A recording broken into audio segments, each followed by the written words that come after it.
그해 가을이었습니다. 큰어머니는 저를 부르더니 아무렇지도 않게 말했습니다. 이제 너희 둘 나가라. 15살, 13 동생 손을 잡고 갈 곳도 없이 집에서 쫓겨나던 날이었습니다. 그날 밤 저는 이불을 뒤집어 쓰고 울었습니다. 소리도 못 내고 수호한테 들킬까봐 어깨만 들썩이며 울었죠. 그리고 문득 어머니가 마지막으로 제 손에 쥐어주셨던 낡은 흑백 사진 한 장이 떠올랐습니다. 저고리 안주머니를 뜯어 그 사진을 꺼내 들여다봤습니다. 어머니 옆에 서 있는 낯선 남자, 환하게 웃고 있는 두 사람. 그 사진이 왜 제게 남겨졌는지, 왜 절대 버리지 말라고 하셨는지, 그날 처음으로 생각하게 됐습니다. 일주일 뒤, 저와 수호는 보따리 하나씩 들고 세상으로 나왔습니다. 갈 곳도 돈도 기댈 사람도 없이 손에는 낡은 보따리 하나, 그리고 가슴 속에는 어머니가 남긴 사진 한 장. 그 사진이 우리의 운명을 바꿀 거라고는 그때의 저는 꿈에도 몰랐습니다. 앞으로 저희 남매의 인생이 어떻게 바뀌었는지 구독과 좋아요 눌러주시고 끝까지 함께 해주세요. 제가 이 이야기를 꺼내는 건 살면서 단 한 번도 누군가에게 털어놓은 적이 없었기 때문입니다. 70년을 살아오는 동안 가슴 깊은 곳에 묻어두고 덮어두고 그렇게 살아왔습니다. 그런데 이상하게도 나이가 드니까 자꾸 그때가 떠오르더라고요. 찬바람이 부는 날이면 특히 더. 그날도 딱 이런 날씨였거든요. 내 나이 15살. 동생 수호는 13이었습니다. 우리 남매가 세상에 달랑 둘만 남겨진 건 내가 12살 되던 해 겨울이었어요. 아버지는 내가 7살 때 이미 사고로 먼저 가셨고 어머니마저 긴 병 끝에 우리 곁을 떠나셨습니다. 어머니가 돌아가시던 날 저는 어머니 손을 꼭 잡고 있었어요. 차갑게 식어가는 그 손을 느끼면서도 무서워서 놓지 못했습니다. 수호는 그 옆에서 엉엉 울고 있었고 저는 울지도 못했어요. 울면 안 된다고 생각했거든요. 내가 무너지면 수호까지 무너질 것 같아서 어머니가 돌아가시기 전날 밤 저를 조용히 부르셨어요. 그리고 베개 밑에서 뭔가를 꺼내 제 손에 쥐어주셨습니다. 낡고 구겨진 흑백 사진 한 장이었어요. 어머니 젊은 시절 모습이 담긴 사진인데 옆에 낯선 남자가 함께 서 있었습니다. 저는 한 번도 본 적 없는 얼굴이었어요. 어머니는 힘겹게 숨을 몰아쉬며 이렇게 말씀하셨습니다. 절대 버리지 말라고. 언젠가 반드시 쓸 날이 올 거라고. 그게 전부였어요. 더 이상 설명해 주실 힘이 없으셨는지 그날 밤을 넘기지 못하셨습니다.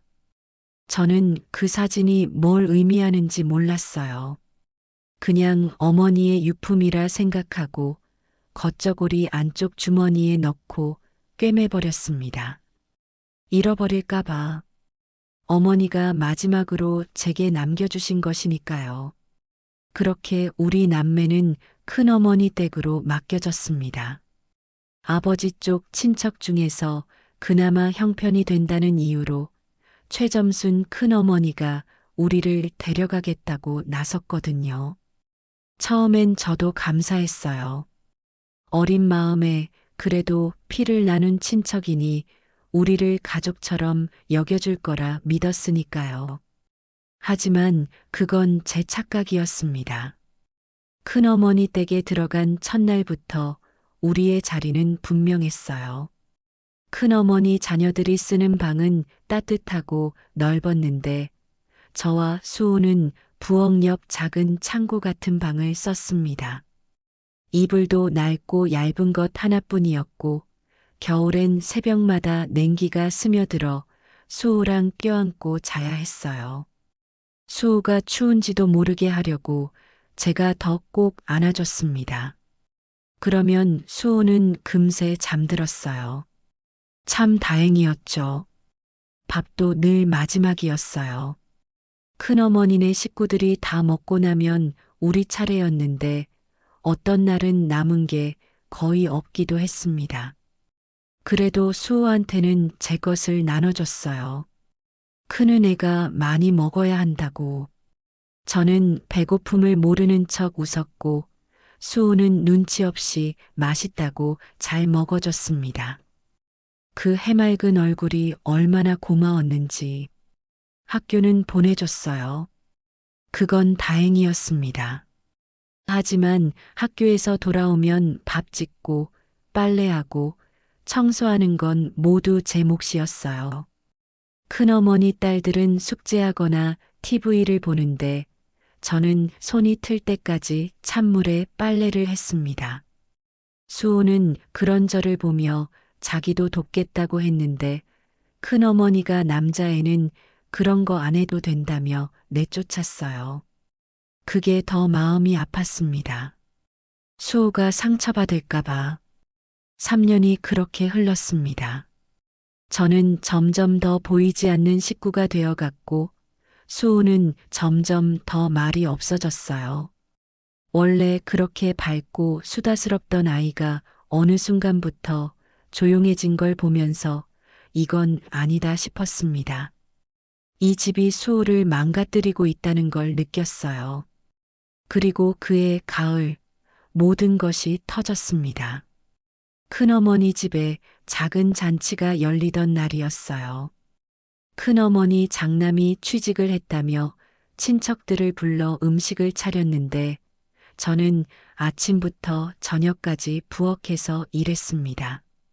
전을 부치고 나무를 묻히고 설거지를 반복하며 손이 빨갛게 부어올랐어요. 그런데 잔치가 끝나고 친척들이 모두 돌아간 자리에서 큰어머니가 저를 부르셨습니다. 표정이 달랐어요. 평소와 다르게 뭔가 결심한 사람의 얼굴이었습니다. 큰어머니는 단도직입적으로 말씀하셨어요. 이제 너희 둘을 더 이상 데리고 있을 수 없다고.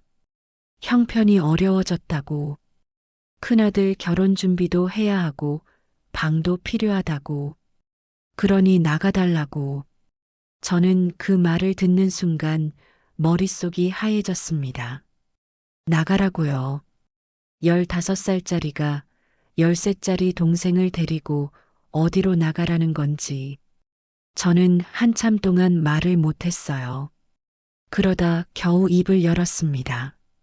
갈 곳이 없다고. 우리가 어디로 가면 되냐고.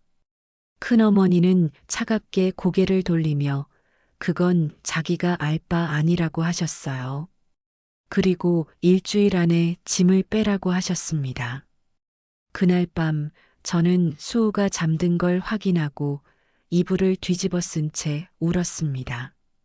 소리도 못 내고 어깨만 들썩이며 수호한테 들킬까봐 무서웠어요. 겁났어요. 세상이 너무 크고 저는 너무 작다는 생각이 들었습니다. 하지만 울고 나서 눈을 닫고 나니 이상하게 마음이 단단해지더라고요. 그래, 나가면 되지.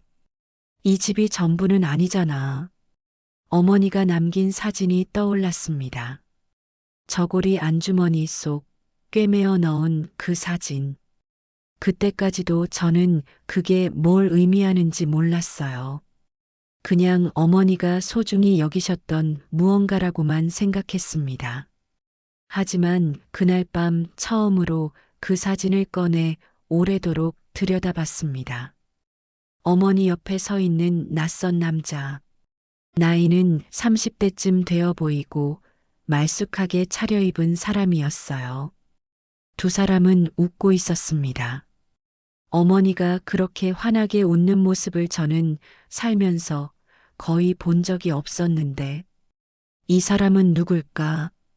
어머니는 왜 이 사진을 제게 남기셨을까? 그 물음이 그날 밤 제 머릿속에서 떠나질 않았습니다. 일주일 후, 저와 수호는 각자 보따리 하나씩 들고 큰어머니 댁을 나왔습니다. 큰어머니는 대문 앞까지 나오지도 않으셨어요. 큰어머니 딸들이 창문 너머로 우리를 내려다보고 있었는데 저는 고개를 들지 않았습니다. 수호 손을 꼭 잡고 걸었어요. 수호가 조용히 물었습니다. 언니, 우리 어디가? 저는 웃으며 대답했어요. 우리 갈 곳 찾으러 가. 그게 전부였습니다.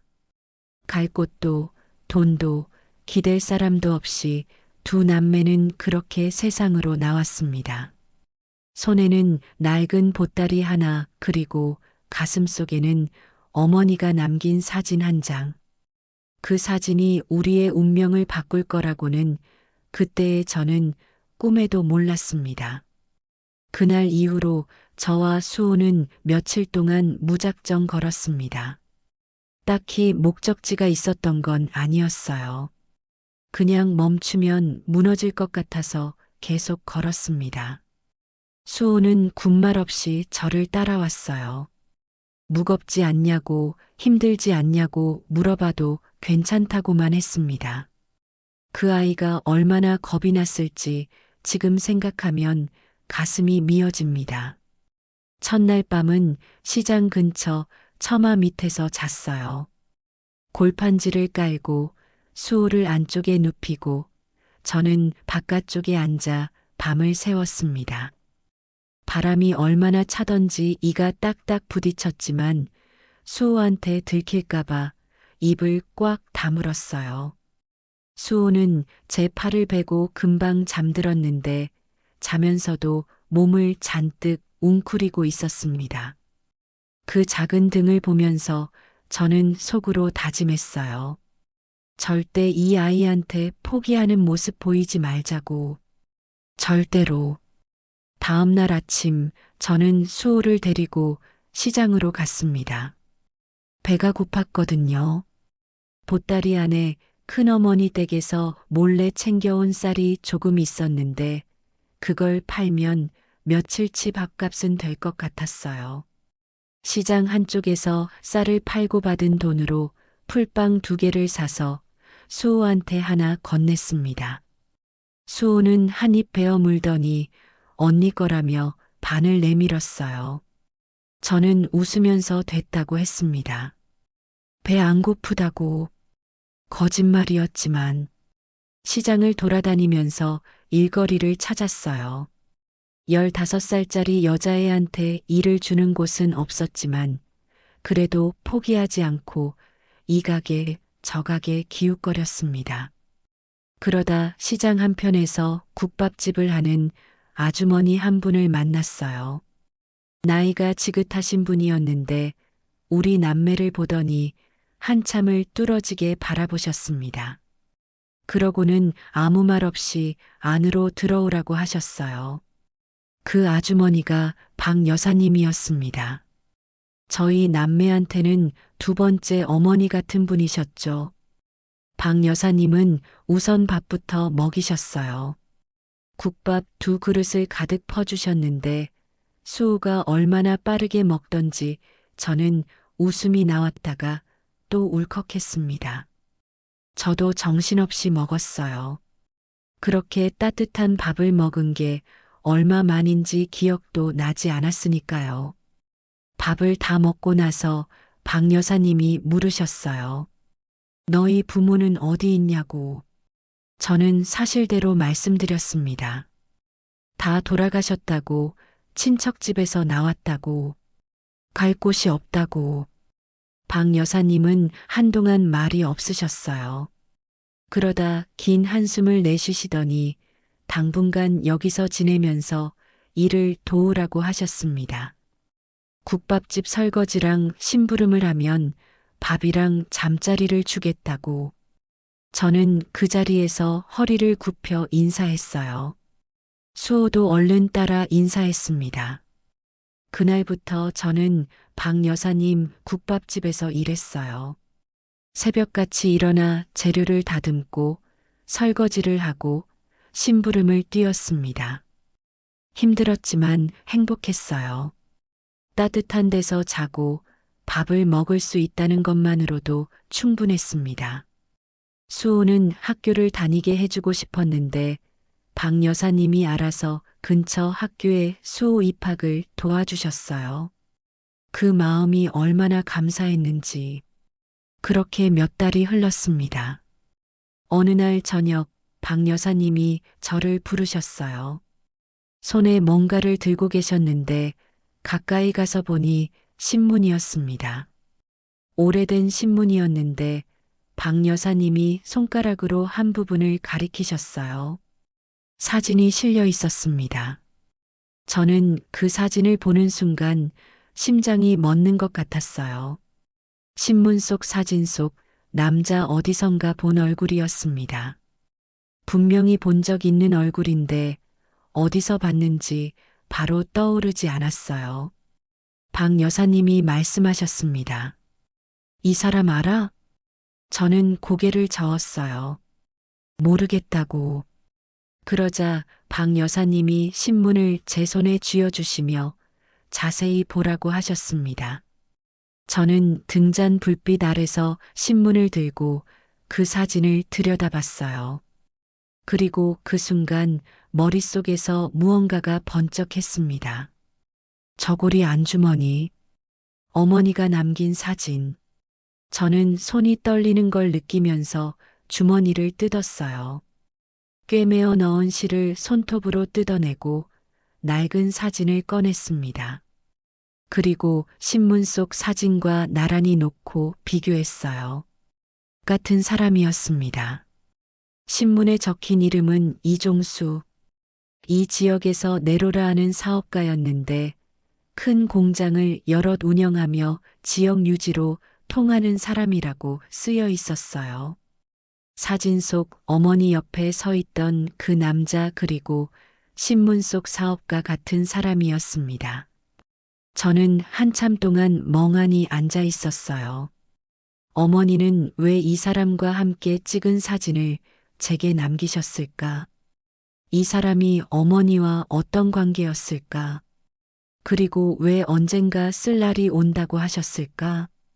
박 여사님이 옆에서 조용히 말씀하셨습니다. 혹시 어머니한테 이 사람 얘기를 들은 적 없냐고. 저는 고개를 저었어요. 어머니는 이 사진에 대해 아무것도 말씀해 주시지 않으셨으니까요. 단 한마디 버리지 말라고. 언젠가 쓸 날이 온다고. 박 여사님이 한참을 생각하시더니 조심스럽게 입을 여셨습니다. 수연아, 이 사람한테 찾아가 볼 생각은 없냐고. 저는 그 말이 무서웠어요. 찾아가서 뭐라고 한단 말인가요? 저는 그저 15살짜리 고아 아이였고 상대는 신문에 실리는 지역 유지였습니다. 문전박대 당하면 어쩌지. 이상한 아이 취급받으면 어쩌지. 온갖 생각이 머릿속을 휘저었어요. 하지만 그날 밤 잠을 이루지 못하면서 자꾸 어머니 얼굴이 떠올랐습니다. 마지막 날 밤 힘겹게 제 손에 사진을 쥐어주시던 그 손. 버리지 말라고 하시던 그 목소리. 어머니가 이유 없이 이걸 남기셨을 리 없었습니다. 다음 날 아침 저는 박 여사님께 말씀드렸어요. 찾아가 보겠다고. 박 여사님은 잠시 저를 바라보시더니 고개를 끄덕이셨습니다. 그리고 신문을 건네주시며 말씀하셨어요. 주소가 나와 있다고. 용기 내라고. 저는 그날 수호한테는 아무 말도 하지 않았습니다. 괜히 기대를 심어줬다가 상처받을까봐. 혼자 그 주소를 들고 낡은 사진을 다시 주머니에 넣고 버스를 탔습니다. 버스비는 박 여사님이 몰래 손에 쥐어주셨어요. 아무 말도 안 하시고 버스 안에서 저는 사진을 꺼내 들고 계속 들여다봤습니다. 어머니 얼굴, 낯선 남자의 얼굴, 두 사람이 함께 웃고 있는 그 순간, 이 사진이 대체 어떤 비밀을 품고 있는 걸까요? 버스가 목적지에 가까워질수록 심장이 점점 빠르게 뛰었습니다. 손이 차가워지고 입이 바짝 말랐어요. 그래도 저는 내리지 않았습니다. 어머니가 저한테 이 사진을 남기신 데는 분명한 이유가 있을 거라고, 그 이유를 제가 찾아야 한다고 그렇게 스스로를 다독이며 버스 손잡이를 꼭 쥐었어요. 버스가 멈췄습니다. 창밖으로 커다란 공장 건물과 번듯한 사무실 건물이 보였어요. 이종수라는 이름이 크게 걸려 있었습니다. 저는 크게 숨을 한 번 들이쉬었어요. 그리고 버스에서 내렸습니다. 어머니, 저 왔어요. 건물 앞에 서서 한참을 망설였습니다. 안으로 들어가야 한다는 걸 알면서도 발이 떨어지지 않았어요. 유리문 너머로 양복을 입은 어른들이 바쁘게 오가는 게 보였고, 그 모습을 보니 제가 얼마나 초라한 존재인지가 새삼 느껴졌습니다. 낡은 저고리에 해진 고무신, 손에는 구겨진 사진 한 장. 저는 그 자리에서 몇 번이나 돌아서려 했어요. 그때마다 어머니 목소리가 들리는 것 같았습니다. 버리지 말라고. 언젠가 쓸 날이 온다고. 저는 이를 악물고 유리문을 밀었습니다. 안으로 들어서자 젊은 여직원이 저를 쳐다봤어요. 위아래로 훑어보는 눈빛이 느껴졌지만 저는 고개를 들고 똑바로 걸어갔습니다. 이종수 사장님을 만나러 왔다고 말했어요. 여직원은 잠깐 어이없다는 표정을 지었다가 약속이 있냐고 물었습니다. 없다고 했어요. 그러자 여직원은 약속 없이는 만날 수 없다며 돌아가라고 했습니다. 저는 물러서지 않았어요. 드릴 말씀이 있다고, 꼭 만나야 한다고 했습니다. 여직원은 곤란한 표정을 지으며 자리를 피했고, 잠시 후 나이가 좀 더 든 남자 직원이 나와서 저한테 나가달라고 했어요. 정중하지만 단호한 말투였습니다. 저는 그때 주머니에서 사진을 꺼냈습니다. 그리고 그 직원한테 내밀었어요. 이걸 사장님께 전해달라고, 그러면 만나주실 거라고. 직원은 사진을 받아들고 잠깐 보더니 표정이 미묘하게 바뀌었습니다. 뭔가 아는 것 같기도 하고 당황한 것 같기도 한 얼굴이었어요. 저한테 잠깐 기다리라고 하고는 안으로 들어갔습니다. 저는 로비 한 구석에 서서 기다렸어요. 5분이 지나고 10분이 지났습니다. 다리가 후들거렸지만 앉지 않았어요. 앉으면 더 작아 보일 것 같아서. 그리고 드디어 그 직원이 다시 나왔습니다. 사장님이 들어오라고 하신다고. 심장이 터질 것 같았습니다. 긴 복도를 걸어 제일 안쪽 방으로 들어갔어요. 넓고 조용한 방이었는데 창가에 한 남자가 서 있었습니다. 뒤돌아 서 있어서 처음엔 얼굴이 안 보였어요. 그러다 그가 천천히 돌아섰는데 신문에서 보던 얼굴이었습니다. 나이가 들었지만 분명히 사진 속 그 사람이었어요. 이종수였습니다. 그는 제가 내민 사진을 이미 손에 들고 있었어요. 그것을 보면서 무언가 복잡한 감정이 지나가는 표정이었습니다. 저를 보더니 한동안 말이 없었어요. 그냥 바라만 봤습니다. 그 눈빛이 뭔가 낯설지 않았어요. 처음 보는 사람인데 어쩐지 낯설지가 않았습니다. 그가 조용히 물었어요. 이 사진 어디서 났냐고. 저는 떨리는 목소리로 대답했습니다. 어머니가 주셨다고. 돌아가시기 전날 밤에 그 말을 듣는 순간 그의 얼굴이 굳었습니다. 눈빛이 흔들렸어요. 저는 그 변화를 놓치지 않았어요. 이 사람이 어머니를 알고 있다는 걸, 그리고 어머니 소식에 동요하고 있다는 걸 느꼈습니다. 그가 다시 물었어요. 어머니 성함이 어떻게 되냐고. 박영순이라고 대답했습니다. 그 이름을 듣는 순간 그가 눈을 감았어요. 길게, 천천히. 그리고 한참 후에 눈을 떴을 때 그의 눈가가 붉어져 있었습니다. 저는 그때 직감했어요. 이 사람과 어머니 사이에 제가 모르는 이야기가 있다는 걸. 그는 저한테 앉으라고 했습니다. 저는 소파에 앉았고 그도 맞은편에 앉았어요. 한동안 침묵이 흘렀습니다. 시계 소리만 들렸어요. 그러다 그가 천천히 입을 열었습니다. 영순이가 많이 아팠냐고. 저는 고개를 끄덕였어요. 오래 편찮으셨다고. 그렇게 가셨다고. 그는 시선을 창밖으로 돌렸습니다. 한참을 그렇게 있다가 저한테 물었어요. 나이가 몇이냐고, 동생은 있냐고, 지금 어디서 사냐고. 저는 하나씩 대답했습니다. 15이라고, 남동생이 하나 있다고, 지금은 시장 국밥집 아주머니한테 신세 지고 있다고. 그 말을 듣고 그의 표정이 다시 굳었습니다. 그리고 긴 침묵 끝에 그가 말했어요. 수연아. 저는 깜짝 놀랐습니다. 제 이름을 알고 있었어요.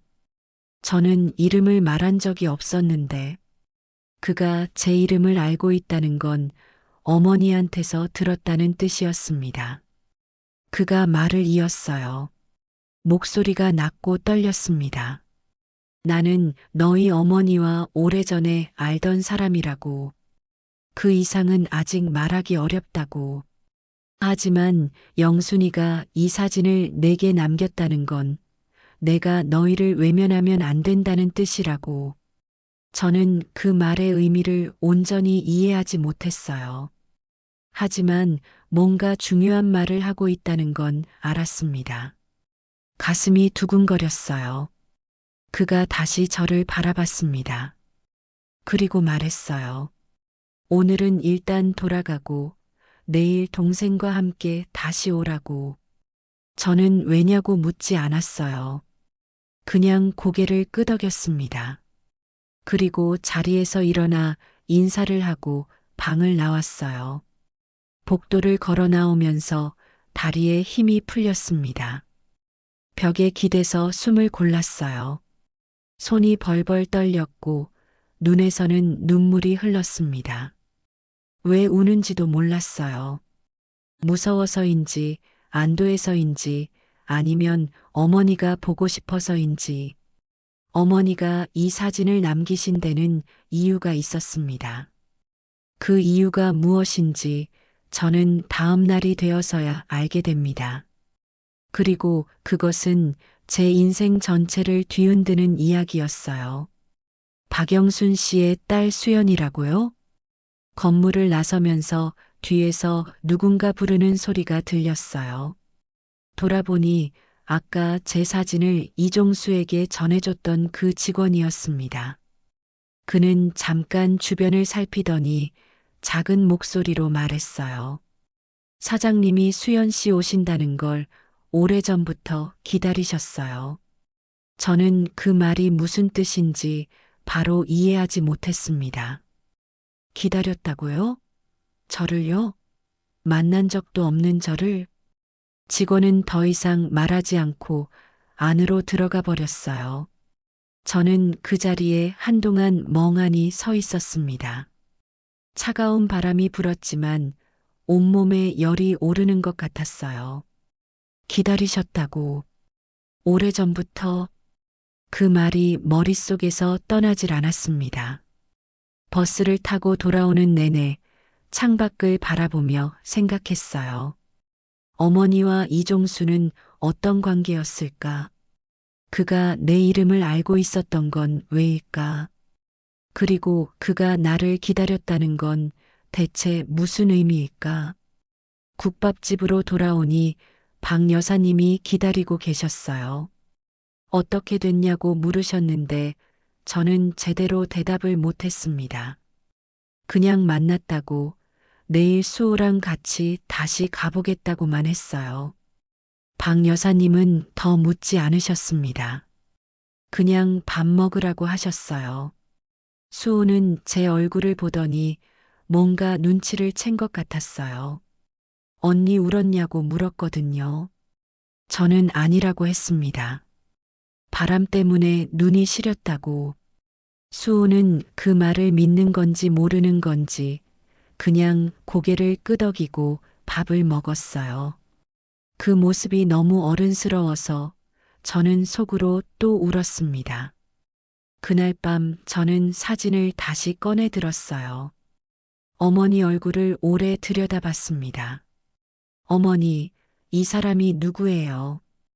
왜 이 사진을 저한테 남기셨어요? 어머니가 살아계셨다면 물어볼 수 있었을 텐데. 하지만 어머니는 없었고 내일 저는 다시 그 건물로 가야 했습니다. 수호의 손을 잡고 그 사진 한 장이 열어줄 문이 무엇인지 저는 아직 몰랐습니다. 하지만 그 문 앞에 서 있다는 건 알았어요. 어머니가 저를 거기까지 데려다 놓으신 거라고 그렇게 믿었습니다. 다음 날 아침 저는 수호를 깨웠습니다. 오늘 같이 가야 할 곳이 있다고 했어요. 수호는 눈을 비비며 어디냐고 물었는데 저는 가면 안다고만 했습니다. 자세히 말해줬다가 실망시킬까봐 아직은 말하기가 두려웠어요. 박 여사님이 아침밥을 차려주셨어요. 된장국에 흰밥이었는데 그게 그렇게 든든할 수가 없었습니다. 박 여사님은 밥을 먹는 우리를 바라보시다가 조용히 말씀하셨어요. 무슨 일이 있어도 주눅 들지 말라고. 너희는 당당할 자격이 있다고. 저는 그 말이 가슴에 콱 박혔습니다. 당당할 자격. 태어나서 그런 말을 들어본 적이 없었거든요. 수호 손을 잡고 버스를 탔습니다. 수호는 창밖을 구경하며 이것저것 물었어요. 저는 웃으며 대답해줬습니다. 그 시간이 참 좋았어요. 어디로 가는지도 모르면서 언니만 믿고 따라오는 수호가 그 순간만큼은 그냥 평범한 남매 같아서. 건물 앞에 도착하자 수호가 눈을 크게 떴습니다. 여기가 어디냐고 물었어요. 저는 그냥 따라오라고 했습니다. 손을 더 꽉 잡았어요. 어제와 같은 유리문을 밀고 들어갔습니다. 이번엔 어제 저를 안내했던 직원이 먼저 알아보고 다가왔어요. 사장님이 기다리신다며 안으로 안내해줬습니다. 긴 복도를 걸으면서 수호가 제 손을 꽉 쥐었어요. 언니, 나 떨린다고 했습니다. 저도 떨린다고 했어요. 그러자 수호가 그럼 우리 같이 떨자고 했습니다. 저는 그 말에 웃음이 터졌어요. 이 상황에서도 웃음이 나오다니. 수호가 없었다면 저는 진작에 무너졌을 겁니다. 방문을 열고 들어서자 이종수가 서 있었습니다. 어제와 다르게 오늘은 자리에 앉지 않고 문 가까이에 서서 기다리고 있었어요. 우리가 들어서는 순간 그의 시선이 수호한테 향했습니다. 그리고 그 눈빛이 떨렸어요. 분명히 떨렸습니다. 그가 수호를 오래 바라보다가 저한테 물었어요. 이름이 뭐냐고. 수호라고 했습니다. 박수호라고. 그 이름을 듣는 순간 그가 눈을 감았어요. 어제 제 이름을 들었을 때처럼. 그리고 천천히 숨을 내쉬었습니다. 저는 그때 더 이상 돌려 말할 수가 없었어요. 직접 물었습니다.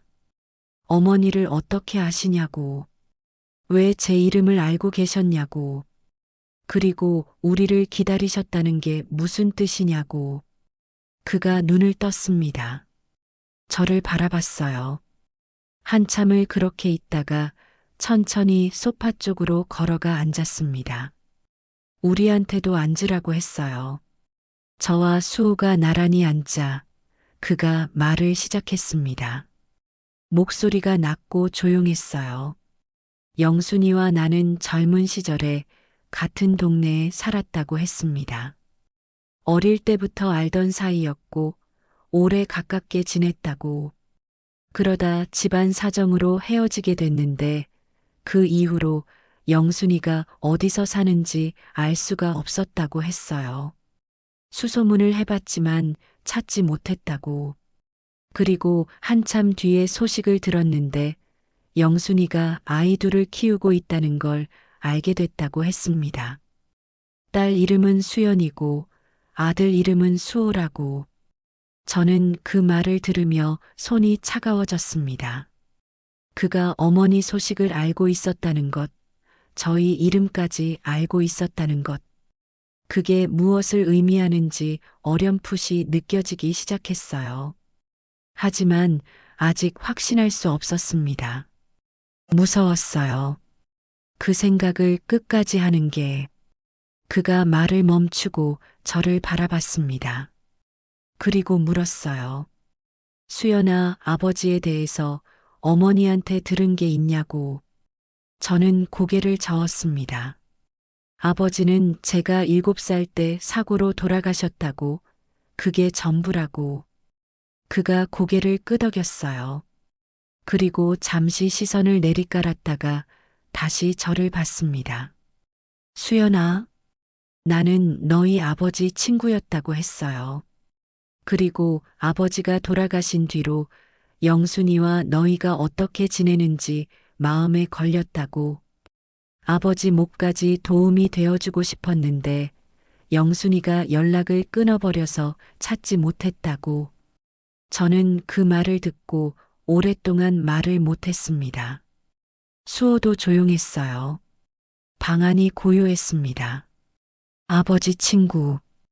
그 말이 맞는 건지 아니면 다른 무언가를 감추고 있는 건지 저는 알 수 없었어요. 하지만 그 순간 한 가지만은 분명했습니다. 이 사람이 어머니를 알았고, 우리를 알았고, 그리고 우리를 외면하지 않겠다고 했다는 것. 그가 다시 입을 열었어요. 영순이가 이 사진을 수연이한테 남겼다는 건 나한테 오라는 뜻이었을 거라고. 도움을 직접 청하지 못하는 성격이었으니까 이렇게 사진으로 남긴 거라고. 그 말이 맞는 것 같았습니다. 어머니는 늘 그런 분이셨으니까요. 말 대신 행동으로 직접 대신 돌아서 마음을 전하는. 그가 저와 수호를 번갈아 보며 말했습니다. 너희가 원한다면 이 근처에 머물 곳을 마련해 주겠다고. 수호는 학교를 계속 다닐 수 있게 해주겠다고.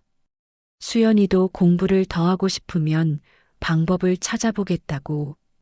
저는 그 말을 듣는 순간 눈물이 쏟아졌습니다. 참으려고 했는데 참아지지가 않았어요. 수호가 옆에서 언니하고 부르며 제 손을 잡았고 저는 그 손을 꼭 쥐고 울었습니다. 오래, 오래 울었어요. 그동안 참아왔던 것들이 한꺼번에 터졌습니다. 어머니를 잃은 슬픔, 큰어머니 댁에서 버텨온 3년, 쫓겨나던 날의 서러움, 처마 밑에서 수호를 안고 밤을 새우던 차가움. 그 모든 것들이 눈물이 되어 흘렀어요. 이종수는 아무 말도 하지 않았습니다. 그냥 기다려줬어요. 그게 고마웠습니다. 억지로 달래거나 말리지 않고 그냥 울게 내버려 두는 것. 그게 어떤 위로보다 컸어요. 한참 울고 나서 눈을 닦았습니다. 수호도 눈이 빨개져 있었어요. 저는 이종수를 바라보며 말했습니다. 신세를 지겠다고. 하지만 언젠가 반드시 갚겠다고. 그가 고개를 저었어요. 갚을 생각하지 말라고. 그냥 잘 살면 된다고. 그게 영순이가 원하는 거라고. 어머니 이름을 그 사람 입에서 듣는 순간 어머니가 옆에 있는 것 같았습니다. 저고리 안주머니 속 사진을 떠올렸어요. 어머니가 그 사진을 남기셨을 때 이미 이 모든 걸 계획하셨던 건 아닐까? 말로는 못하시고 사진 한 장에 우리의 미래를 담아두신 건 아닐까? 어머니는 끝까지 우리를 지키고 계셨던 겁니다. 그날 이후 저와 수호는 이종수가 마련해준 작은 방에서 살게 됐습니다. 좁았지만 따뜻했어요. 수호는 학교로 돌아갔고 저도 뒤늦게 공부를 이어갔습니다. 쉽지 않았어요. 나이 차이가 나는 아이들 사이에서 따라가려니 힘들었지만 포기하지 않았습니다. 어머니가 이 사진을 남기신 뜻이 단순히 먹고 사는 것만이 아니라고 생각했으니까요. 세월이 흘렀습니다. 수호는 자라서 반듯한 어른이 됐어요. 성실하고 따뜻한 사람이 됐습니다. 제 자랑이에요. 저는 그 아이가 웃는 걸 볼 때마다 어머니 생각이 납니다. 수호 눈이 어머니 눈을 많이 닮았거든요. 이종수는 세월이 더 흐른 뒤에 제게 말씀하셨어요. 어머니와의 관계에 대해서 아버지 친구라는 말이 전부가 아니었다고. 젊은 시절 어머니를 많이 좋아했었는데 집안 사정으로 인연이 닿지 못했다고. 그래서 늘 마음 한구석에 미안함을 가지고 살아왔다고. 저는 그 말을 들으며 뭐라 해야 할지 몰랐어요.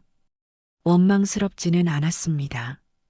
오히려 어머니가 그 사람의 마음을 알고 있었기에 마지막 순간 그 사진을 제게 남기신 거라는 생각이 들었어요. 어머니 방식으로 용서를 전하신 거라고. 저는 지금도 그 사진을 가지고 있습니다. 이제는 액자에 넣어서 방 한켠에 두고 있어요. 낡고 빛바랬지만 세상에서 제일 소중한 물건입니다. 15살의 저는 몰랐어요. 주머니 속 사진 한 장이 그토록 큰 힘을 가지고 있을 줄은. 그리고 어머니가 마지막 남은 힘을 다해 저한테 남긴 그것이 저와 수호의 인생을 통째로 바꿔놓을 줄은. 살면서 가끔 생각합니다.